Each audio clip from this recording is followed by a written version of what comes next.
Yəni Qara dənizlə məsələn Xəzər dənizi müqayisə etsək, Xəzər dayazdır.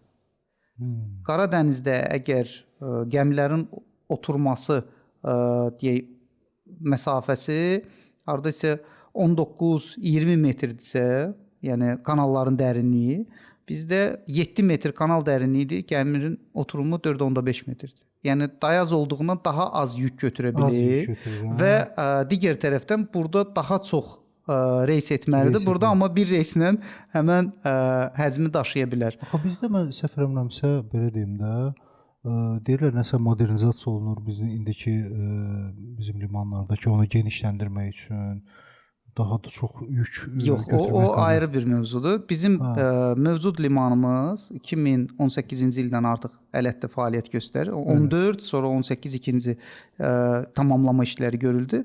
Burada şəhər mühitində onu genişləndirmə imkanı olmadığından doğru qərar idi ki, ələtə köçürüldü və orada da yanalma körpüsü gidravlikdir. Yəni su artar, azalarsa ona uyğunlaşdırılır. Hər bir limana naviqasiya kanalı olur.